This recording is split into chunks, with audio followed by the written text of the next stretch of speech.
Howdy, folks. Good morning. Welcome to the June edition of Cattle Trails Showcase. I'm Ron Wilson, Poet Laureate. I'm glad to be your host. When I was a kid, we would play cowboys and Indians. And on this show, we've talked a lot about cowboys. But what about the Indians? Well, what we found is the true story of the Indians is even more interesting than what we played as kids. So today we are zooming to Oklahoma to hear some fascinating history about some of the key Native American Indian chiefs. So we look forward to that. The purpose of the Cattle Trails Showcase is to continually highlight the communities, museums, historical elements, and other attractions along the Chisholm and the Western Cattle Trails. The showcase is brought to you by the International Chisholm Trail Association, of which Dennis Katzenmeyer is president, Michael Garis is vice president, Nancy Lawrence is secretary, and Mary Lou Rivers is treasurer. And Lonnie Stephen is our showcase chair. Our speaker today is Edie Stewart. Edie is the educational instructor with the Chisholm Trail Heritage Museum and Garis Gallery, Art Gallery of the American West.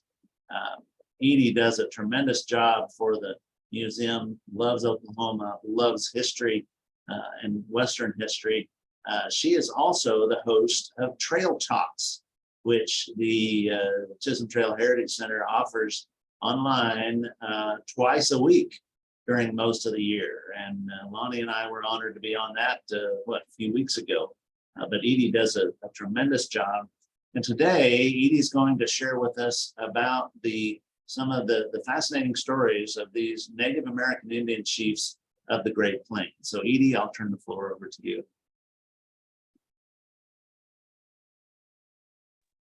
Good morning, everyone. Thank you so much, Ron. I appreciate you guys inviting me to join you today. I would love to invite all of you to come to Duncan, Oklahoma, and visit me at the Chisholm Trail Heritage Center. We have a great little museum there, and it's interactive, it's fun, it might be a little bit of a surprise at some parts, and we have an amazing gallery of American Western art, and it's just, Duncan's just a nice place to visit, so y'all come to Oklahoma sometime and see me. Yes, I am going to talk to you guys today about the chiefs of the Great Plains, and I'm going to share my screen with everyone. I have a PowerPoint. And so let me get that pulled up here. And there we go. So Chiefs of the Plains Tribes is the title of this lesson. This was one of the Trail Talk lessons that we did there. And it ended up being 3 parts. And so there are so many well-known, or I guess, I don't know if you'd call it well-known, but at least names of some of these chiefs that we know, we've heard of. They're historically significant. And so we'll talk briefly about those, but what I think is even maybe more interesting, more important, is kind of the history of these chiefs and the people, the indigenous people of the United States. And so I'm going to kind of start us off by going back to, see here, there we go. The Louisiana Purchase was a pretty significant point in history. In the late 1700s, we're a brand new nation, things are changing, people are realizing, wow, this country's not limited to these 13 colonies over here. Let's go west and see what we can find. And people, are moving west, and as they do, they continue to meet more and more Native Americans along the way. And so we're familiar with the idea of, skirmishes and all-out battles sometimes, of people that going over, I guess, battling for the land. being landowners, as you know, is a big thing. It's a big thing to all people. It always has been. Wars have been fought for years over who owns what land. And it's no different here in the United States.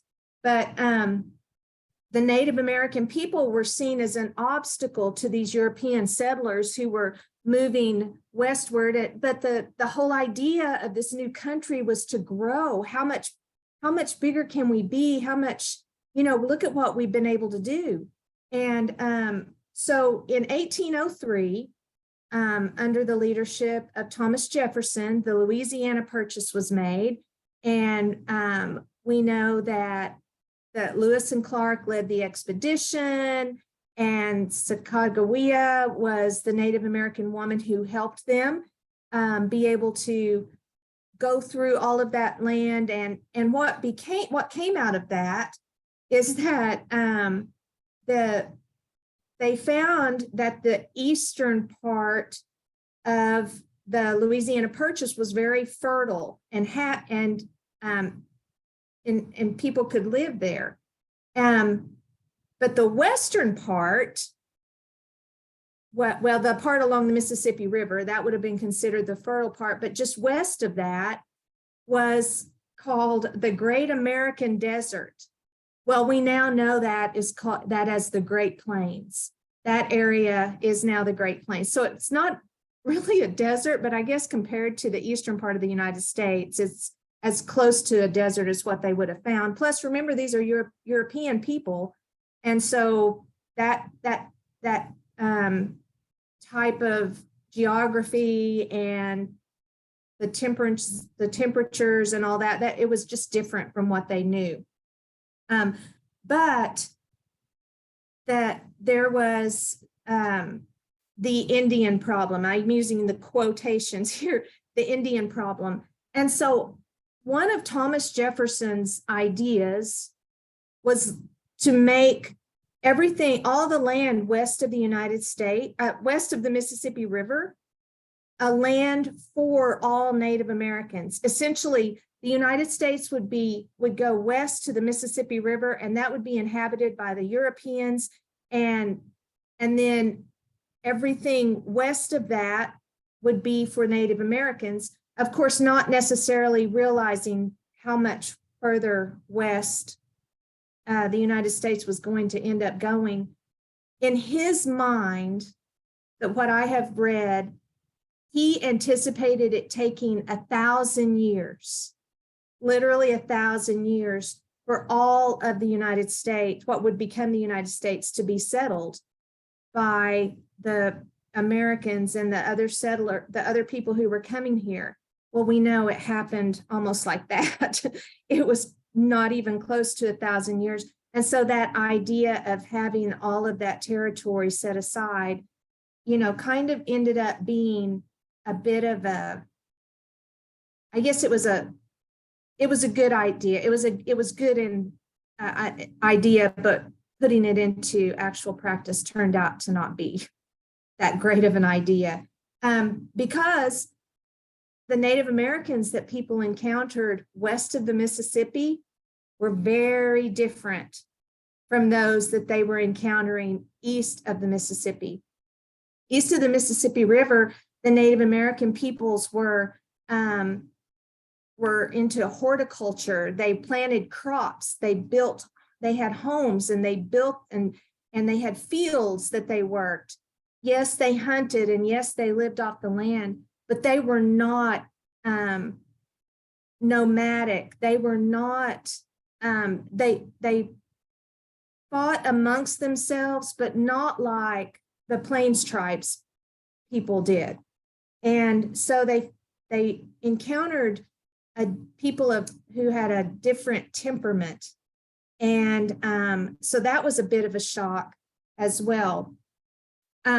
Now, we're familiar with, of course, the Indian removal, and that started really in the early 1800s with that movement west by people. The Native Americans started just packing up and trying to get out ahead of it. They knew that they were not going to be able to withstand, most of them, I guess, maybe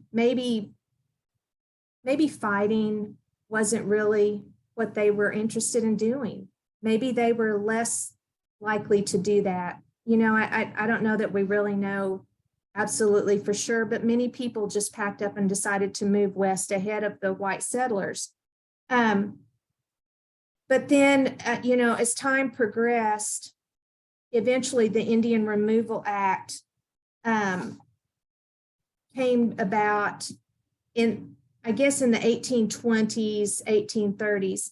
But many of the Cherokee had already packed up and moved west. I'm going to go to this next slide. Many of the Cherokee had packed up and moved west, and they ended up mostly in Arkansas Territory. Very close, of course, to, and sometimes going into this place, this on the red portion of the map that's indicated as Indian country there. The Cherokees were pretty happy there in Arkansas. There were some other Native American peoples who were up in the northern part of Indian country, and they all seemed to be finding a good place to live and kind of making a home for themselves. The Choctaws then also began moving up that way, and they kind of had gone out ahead of some of the removal. Not everyone did, but some of them did. And then, of course, we know in the 1830s, under President Andrew Jackson, the forced removal, it kind of went into the 1840s began. And the Western Cherokee, they had been in like Tennessee and Georgia, and they are the ones who moved out first. Those who were in North Carolina, South Carolina, they were some of the last to be moved. And the Great Trail of Tears that we are all familiar with,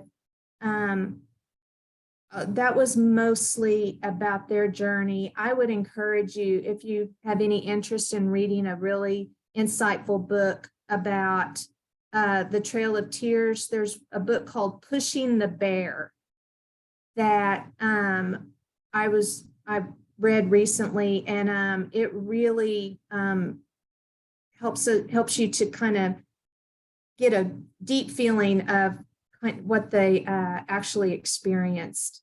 In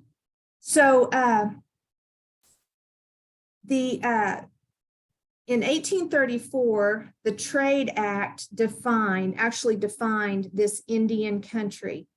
And it was, of course, Louisiana, Arkansas, Missouri, they are west of the Mississippi River, but just west of those three, what would become states, was the part of the area. And you can see where Oklahoma and Kansas, you know, is kind of partially outlined there. You can tell where that outline is starting to form.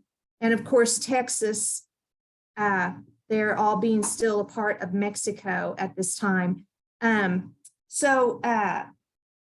In 1835, there was a Baptist preacher named Isaac McCoy.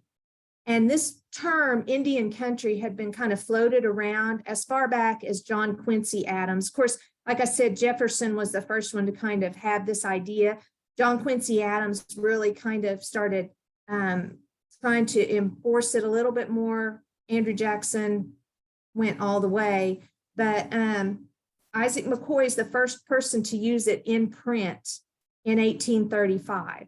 And so I think that whole idea probably made people feel like, okay, this is going to be more peaceful now. We're going to be able to become landowners in this brand new country. And this is all going to go a lot more smoothly. And because the Indians population will be in this area, and we can get around that. And the fact that at this time, you know, Mexico still owns that whole southwest part of the country, that hasn't been, we don't have any of that yet. So so this is probably making people feel like things are settling down, getting kind of more calm.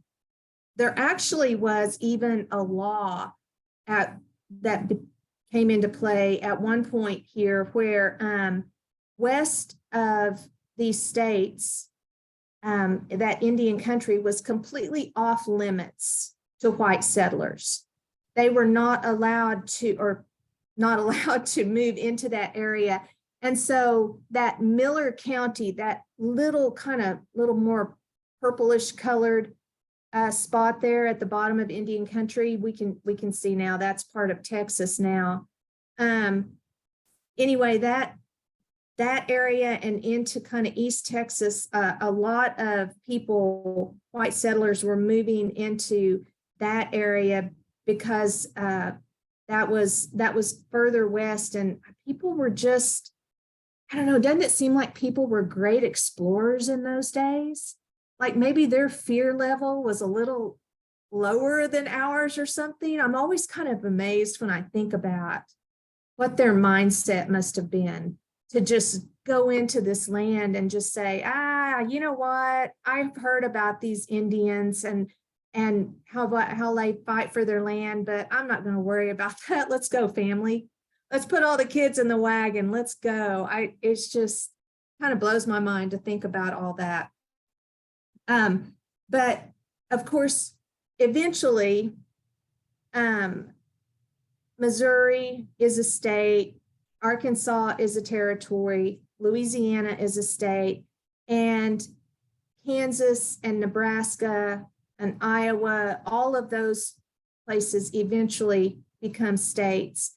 And the Indian removal comes into full play, and we end up with Indian territory being kind of diminished now down to this small area that eventually becomes Oklahoma.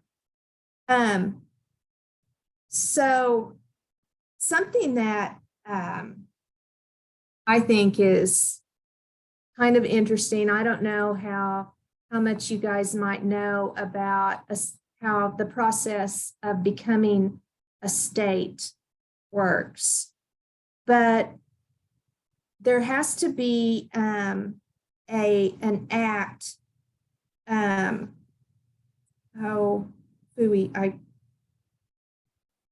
It's a here it is, an organic act. An organic act has to be passed when a territory has a certain population. Now I'm talking like this is present day. Of course it's not, but this is how it was in those days. A certain population would be, be in an area, and then that area had some boundaries set up. They could petition to become a territory. The federal government would pass an organic act for that area to become an official territory of the United States.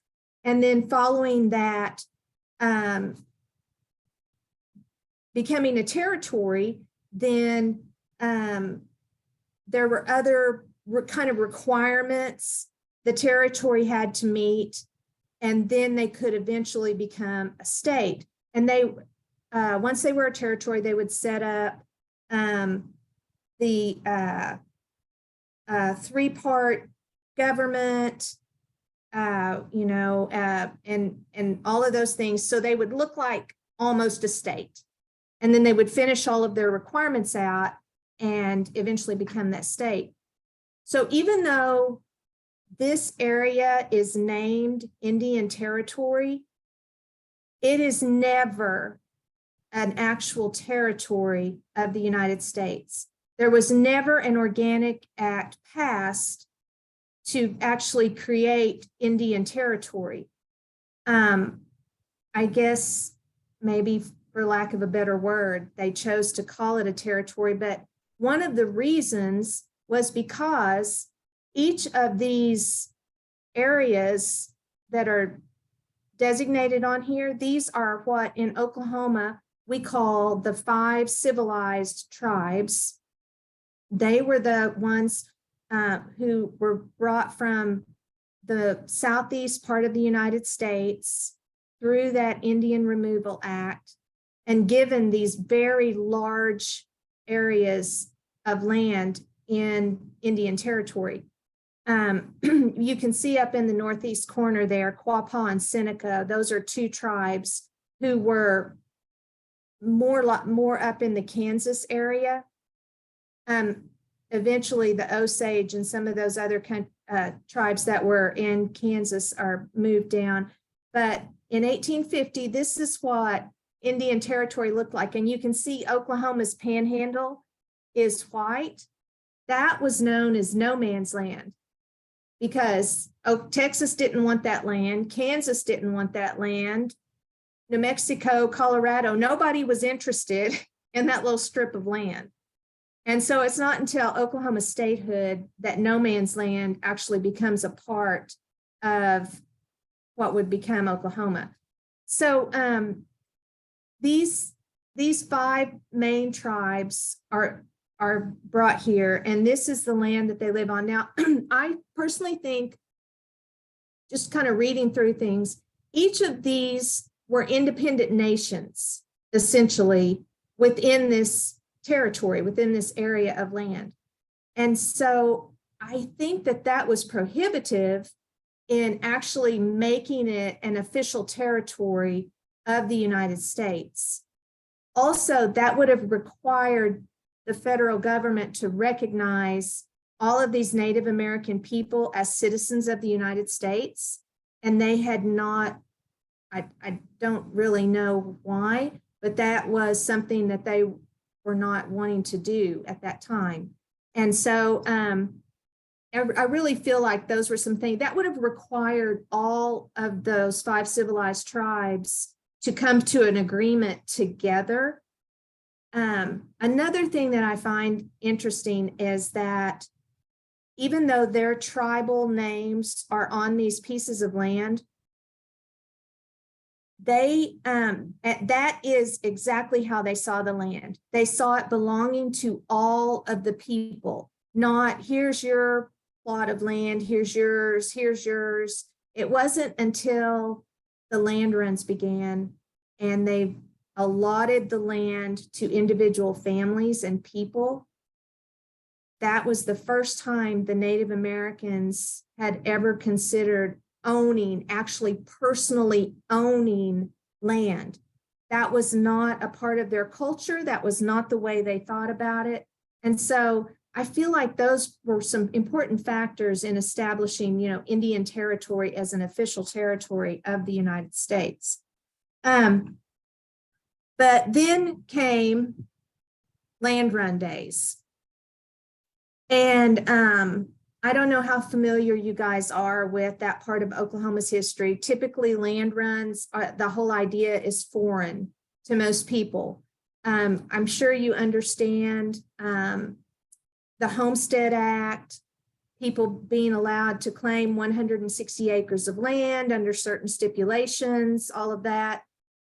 In Indian Territory in 1889, this is what our soon-to-be state looked like. And if you see in the center, it says unassigned lands opened by the first land run, April 22nd, 1889.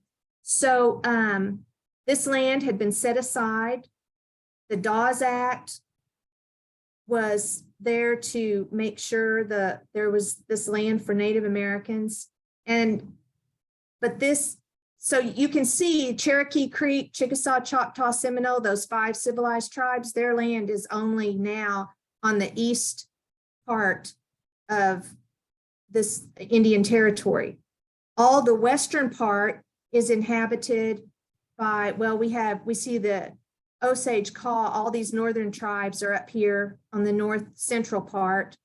We have the Southern Plains tribes over here on the southwest part, the Cherokee Outlet, which was owned by the Cherokee people, but had been leased out as ranch land to people through the years. It was kind of a different way of dealing with that land.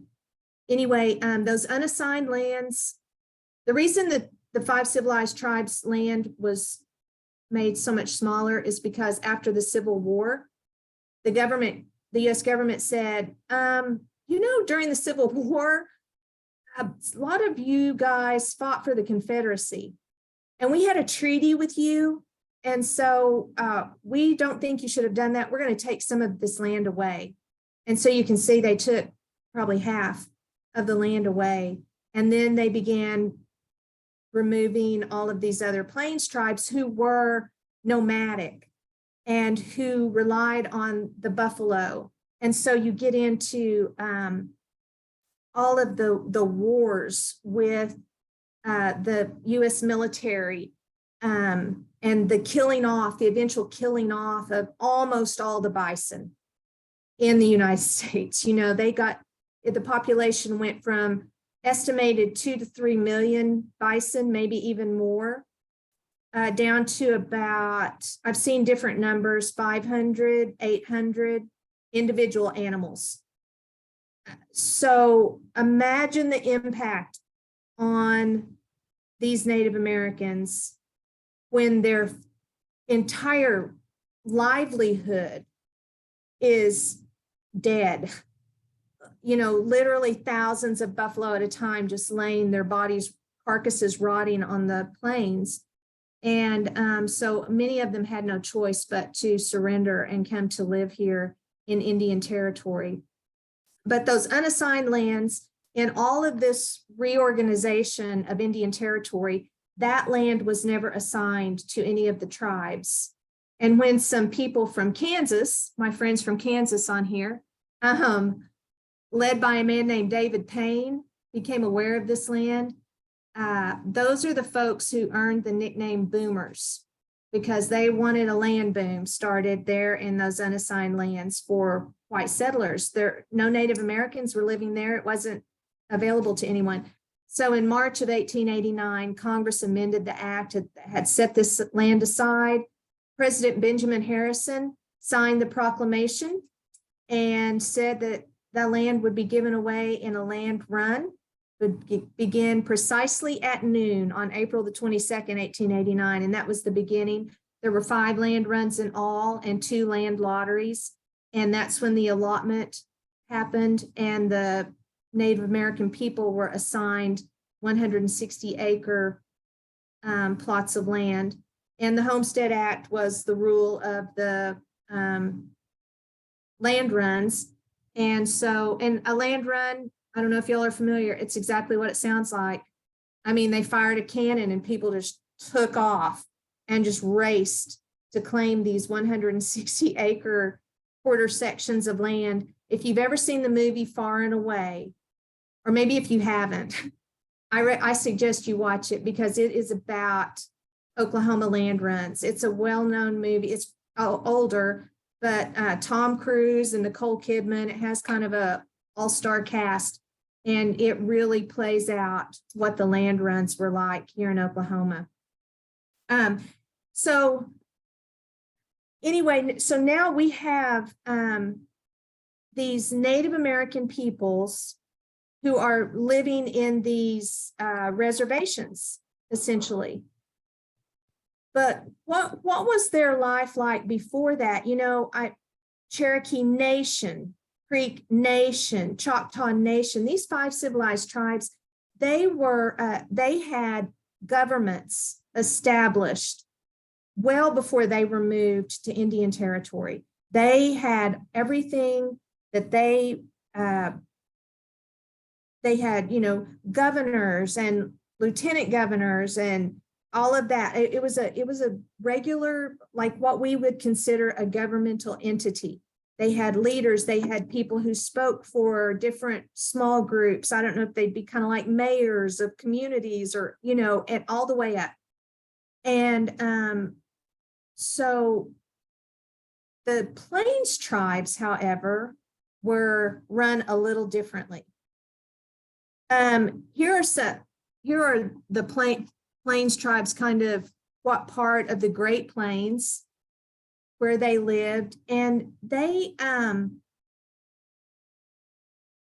had chiefs, but the chiefs played different roles. They were not always the go-to guy, the leader of that particular tribe of people.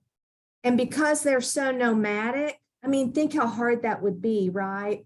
To have one person governing an entire tribe when they would be broken down into smaller bands of people. And that's how they would travel following the buffalo herds. And so that resulted in quite a bit of confusion when it came time to make these treaties with these people. You know, there are so many of these tribal chiefs that we're familiar with, like Geronimo, Sitting Bull, Crazy Horse, Quanah Parker, Chief Joseph. Let's see, did I say Sitting Bull? I mean, just, you know, all of these names that ring true to us, but they were not all spokesmen for their entire tribe. And so that's why I think there was a lot of confusion with the treaties. A treaty would be made with one of the chiefs, but he might not be the chief, or maybe he was the chief. But then a war chief who's much more charismatic, who has proven himself on the battlefield, who is fierce and has a loyal following, he may disagree with that spokesman for the tribe.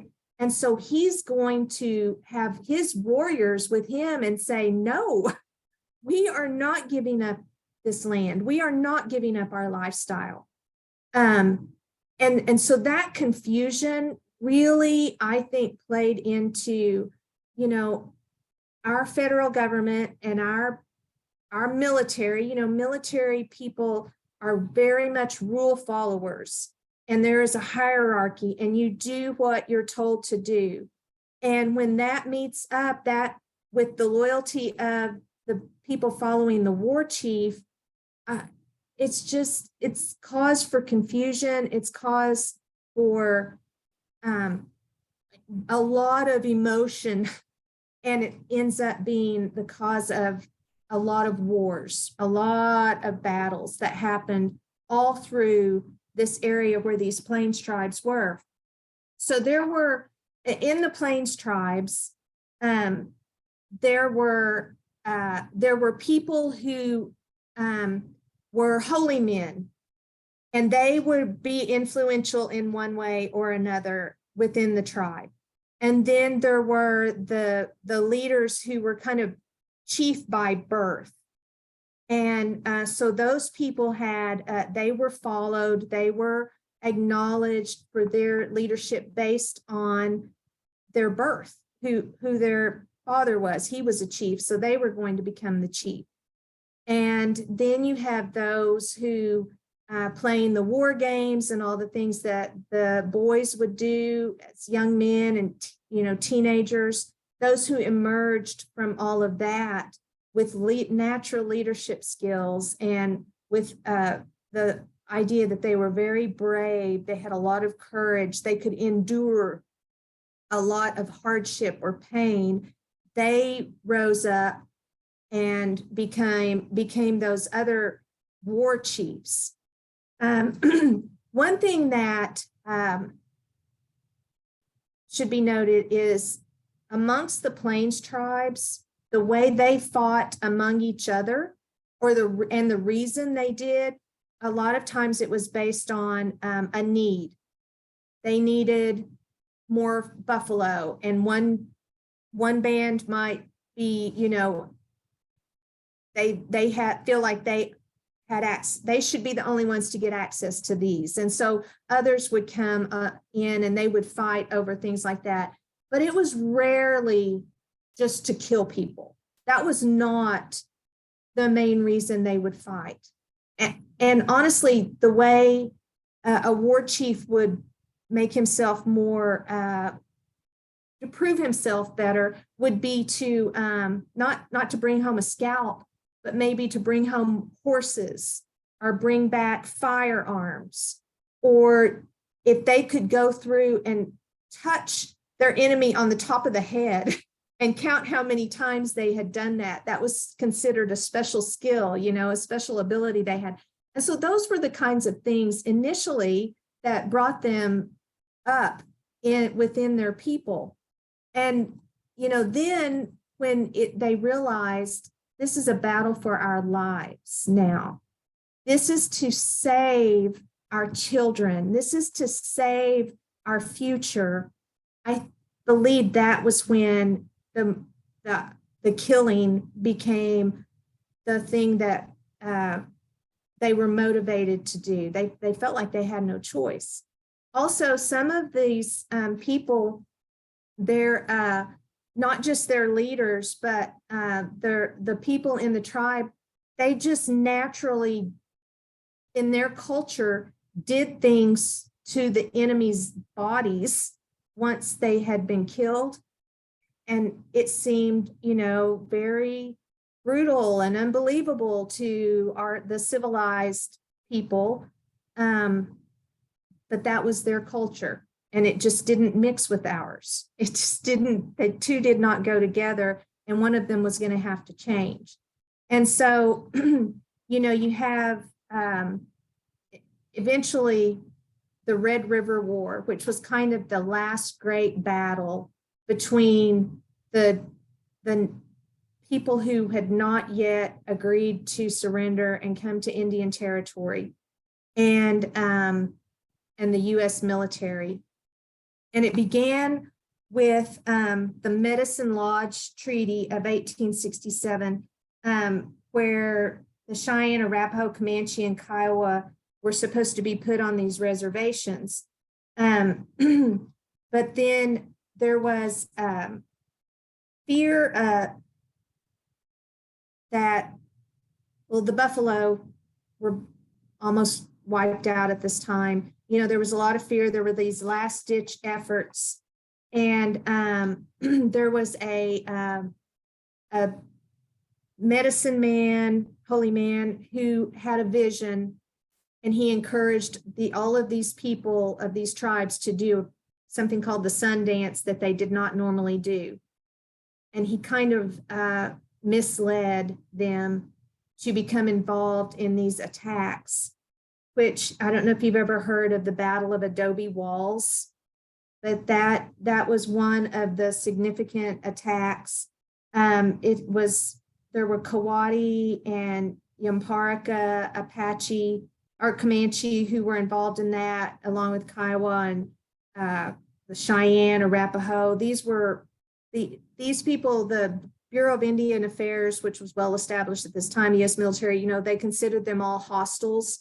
We've heard that word in movies and things like that, portraying the Native Americans, and they were hostile at that time.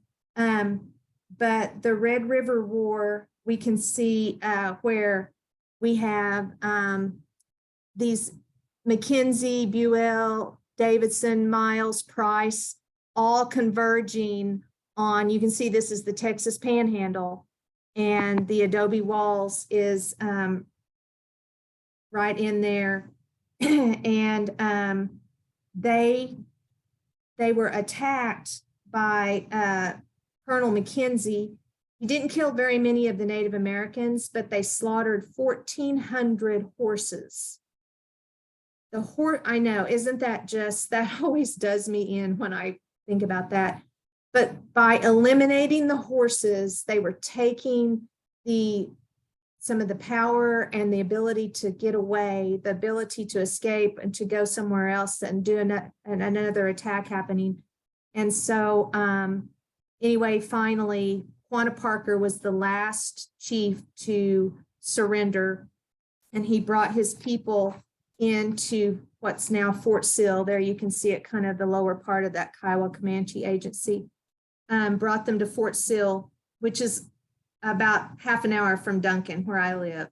And he surrendered, and that was the last of the Native Americans who were trying to not surrender. Now, the Apache tribe and several others had leaders like Geronimo, who were taken to Florida They were hoping to civilize them at that time. And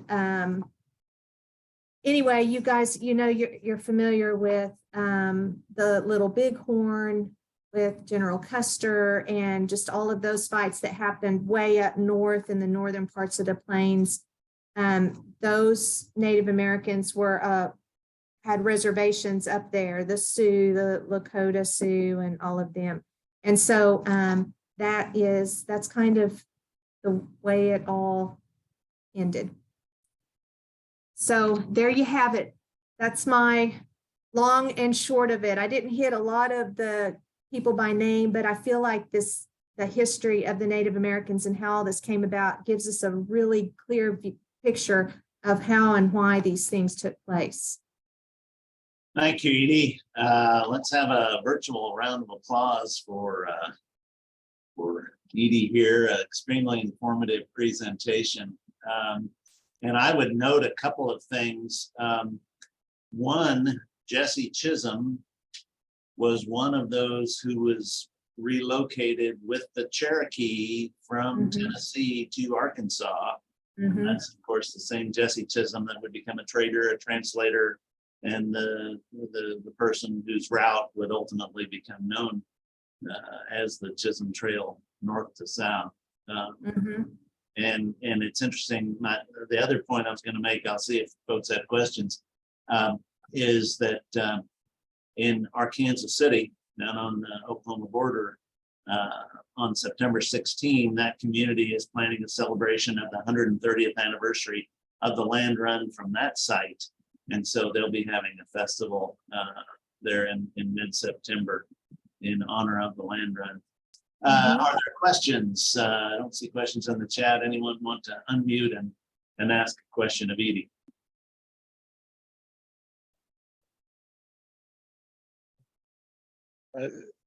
Ron, this is Lonnie. I don't know why we didn't have more of this, or maybe I wasn't paying attention when we were supposed to be taught this in school. But this is just history that you kind of know that was out there, but you really never focus in on exactly how it all happened. Being close to the Kansas border, I'm very familiar with the land rushes and then how the Osage Indians was moved out of the area around Wichita into Oklahoma and kind of had their own minor trail of tears moving them from Clearwater down into Oklahoma, where the Army was so gracious that there was a big prairie fire that wiped out 110 of their ponies when they were moving. They were down on the river here by Clearwater. The Army was gracious, went and bought wagons from the farmers. Of course, the wagons the farmers sold were broken down, most of them, and they ended up having to walk down into, I can't remember the exact spot in Oklahoma, but the Skeleton Creek. And, it just left a trail of bodies and hardship down as they were moved out of Kansas for the last time in this area. And there was a trail of tears with the Ponca relocation from Nebraska to Northeast Oklahoma. So many sad examples of the two cultures that clashed and the consequences for yes, exactly, not prevail. Edie, are there how much of this history is captured at the Duncan Museum? Tell us more about the Duncan Museum and what you do have available there. Sure. So